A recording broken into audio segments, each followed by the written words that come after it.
एक ऋषि की कहानी जिन्होंने कभी स्त्रियों को नहीं देखा। हमारे धर्म ग्रंथों में अनेक महान तपस्वी ऋषि मुनियों के बारे में बताया गया है। इनमें से कुछ ऋषियों का जन्म अप्सरा के गर्भ से भी हुआ है। ऐसे ही एक ऋषि थे ऋष्यशृंग, जिन्हें श्रृंगी ऋषि भी कहा जाता है। इनके जन्म और विवाह की कथा भी बहुत विचित्र है। कौन थे वो ऋषि जिन्हें बचपन से ही स्त्रियों से दूर रखा गया, और जब उन्होंने पहली बार स्त्री को देखा तो क्या हुआ? वाल्मीकि रामायण के अनुसार त्रेता युग में विभांडक नाम के एक महातपस्वी ऋषि हुए। उन्होंने कई बार कठोर तप किए। उनके तप को देखकर देवता भी भयभीत होने लगे। तब इंद्र ने उनकी तपस्या भंग करने के लिए उर्वशी नाम की अप्सरा को भेजा। उर्वशी के रूप को देखकर ऋषि विभांडक की तपस्या भंग हो गई। इन दोनों के मिलन से ऋष्यशृंग का जन्म हुआ। पुत्र का जन्म होते ही उर्वशी अपने लोक चली गई। इस घटना से ऋषि विभांडक इतने आहत हुए कि उन्होंने जीवन भर अपने पुत्र पर स्त्री का साया न पड़ने देने का मन बना लिया। ऋष्यशृंग पर स्त्रियों का साया न पड़े, इसके लिए ऋषि विभांडक ने गहन जंगल में उनका पालन पोषण किया। ऋष्यशृंग भी अपने पिता की तरह महान तपस्वी निकले। वे भी दिन रात तपस्या में लीन रहते थे। उन्होंने अपनी जवानी तक किसी भी स्त्री को नहीं देखा। उन्हें लगता था कि संसार में सिर्फ पुरुष ही पुरुष हैं। स्त्री क्या होती है, वह कैसी दिखाई देती है, इसके बारे में ऋष्यशृंग को कुछ भी पता नहीं था। रामायण के अनुसार अंग देश के राजा रोमपाद थे। एक बार उनके राज्य में भयंकर अकाल पड़ा। तब राजा रोमपाद को उनके कुलगुरु ने सलाह दी कि किसी भी तरह यदि ऋष्यशृंग को यहाँ ले आया जाए तो ये अकाल खत्म हो सकता है। ये भी बताया कि किसी सुंदर स्त्री के द्वारा ही उन्हें यहाँ लाया जा सकता है। ये काम राजा रोमपाद ने एक सुंदर देवदासी को सौंपा। वह देवदासी एक दिन चुपके से ऋष्यशृंग के पास गई। उसका रूप और शरीर देखकर ऋष्यशृंग रोमांचित हो गए। उन्होंने घर आए किसी तपस्वी की तरह ही उसका सम्मान किया। शाम को जब ऋषि विभांडक अपने आश्रम में आए तो उन्होंने देखा कि ऋष्यशृंग का मन तपस्या में नहीं लग रहा है। कारण पूछने पर ऋष्यशृंग ने उन्हें पूरी बात सच सच बता दी। ऋषि विभांडक को समझ आ गया कि ऋष्यशृंग ने किसी स्त्री को देख लिया है। अगले दिन जब ऋषि विभांडक आश्रम में नहीं थे तब वह देवदासी फिर ऋष्यशृंग के पास पहुंची और अपने साथ उन्हें अंग देश ले आई। अंग देश की भूमि पर ऋष्यशृंग के कदम पड़ते ही वहां जोरदार बारिश होने लगी और अकाल समाप्त हो गया। ऋष्यशृंग के अंग देश जाने की बात जब ऋषि विभांडक को पता चली तो वे अत्यंत क्रोधित हो गए और राजा रोमपाद को श्राप देने उनके नगर में पहुंच गए। तब राजा रोमपाद ने उनका क्रोध शांत करने के लिए अपनी पुत्री शांता का विवाह ऋष्यशृंग के साथ करवा दिया और उन्हें अपना जमाता बना लिया।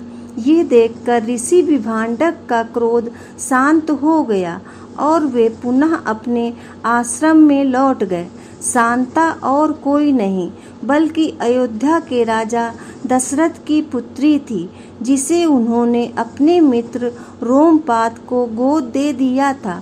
वाल्मीकि रामायण के अनुसार अयोध्या के राजा दशरथ के 3 रानियां थीं, कौशल्या, सुमित्रा और कैकई। इन तीनों से ही राजा दशरथ को कोई संतान नहीं थी। तब राजा दशरथ बूढ़े होने लगे तो उन्हें अपने वंश की चिंता सताने लगी। राजा दशरथ और इनकी तीनों रानियां इस बात को लेकर चिंतित रहती थीं कि पुत्र नहीं होने पर उत्तराधिकारी कौन होगा।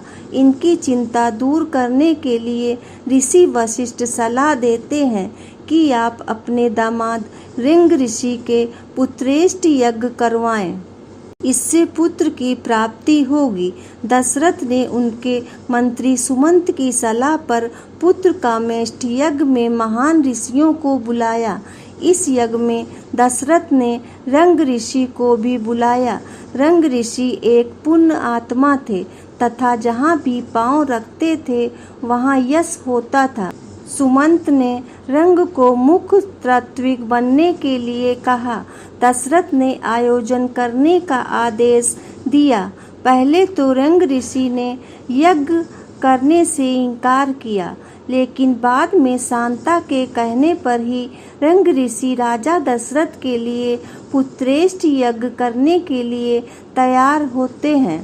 कहते हैं कि पुत्रेष्ट यज्ञ कराने वाले का जीवन भर का पुण्य इस यज्ञ की आहुति में नष्ट हो जाता है।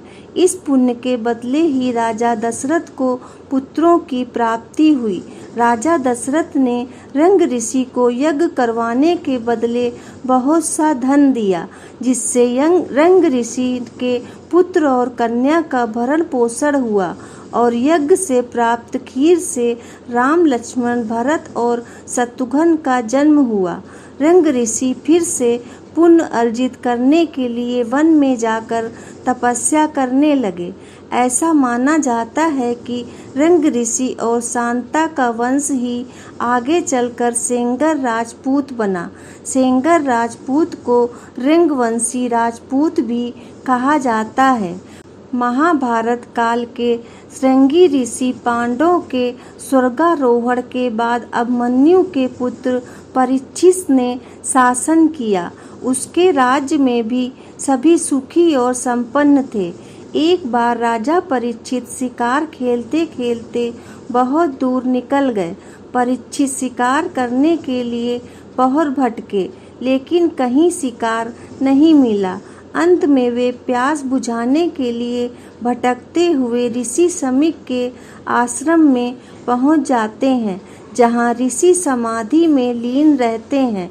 राजा ने ऋषि से कहा कि हमें प्यास लगी है, हमें पानी चाहिए, लेकिन ऋषि तो समाधि में थे।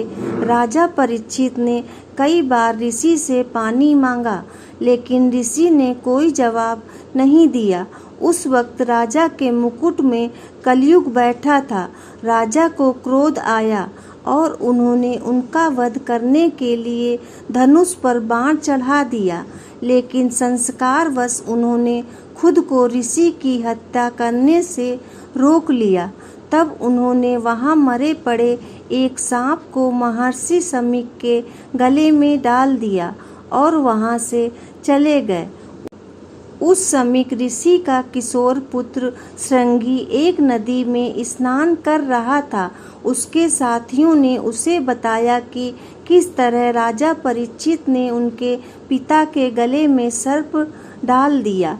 श्रृंगी को क्रोध आ गया और वह नदी से अंजलि में जल भरकर राजा को श्राप देता है कि आज से 7वें दिन उस राजा को तक्षक नाम का सांप डसेगा और वह मर जाएगा। बाद में शमीक ऋषि की समाधि खुलती है तो वे पूछते हैं कि यह सांप कहाँ से आया। फिर उन्हें उनका पुत्र श्रृंगी सारा किस्सा बताता है। यह सुनकर शमीक ऋषि अपने पुत्र से कहते हैं कि तुमने बिना जाने ही उन्हें दंड दे दिया। वत्स, तुमने एक छोटी सी भूल के लिए इतना भयानक श्राप दे दिया। वह राजा वैदिक ऋषियों की रक्षा करने वाला और आर्य धर्म व प्रजा को संरक्षण देने वाला है। उसके मारे जाने से राज्य में अत्याचार और अनाचार बढ़ेगा और इस घोर पाप का दोष भी तुम्हें लगेगा। यह सुनकर शमीक ऋषि अपने पुत्र से कहते हैं कि तुमने बिना जाने ही उन्हें दंड दे दिया। वत्स, तुमने एक छोटी सी भूल के लिए इतना भयानक श्राप दे दिया। वह राजा वैदिक ऋषियों की रक्षा करने वाला और आर्धधर्मुआ प्रजा का संरक्षण देने वाला है। उसके मारे जाने से राज्य में अत्याचार और अनाचार बढ़ेगा और इस घोर पाप का दोष भी तुम्हें ही लगेगा। जय श्री कृष्णा। राधे राधे। जय श्री राम।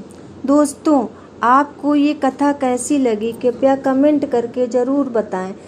वीडियो पसंद आया हो तो लाइक करें और आगे की ऐसी ही बहुत सारी कथा कहानियों एवं जानकारियों को जानने के लिए चैनल को सब्सक्राइब जरूर करें। धन्यवाद।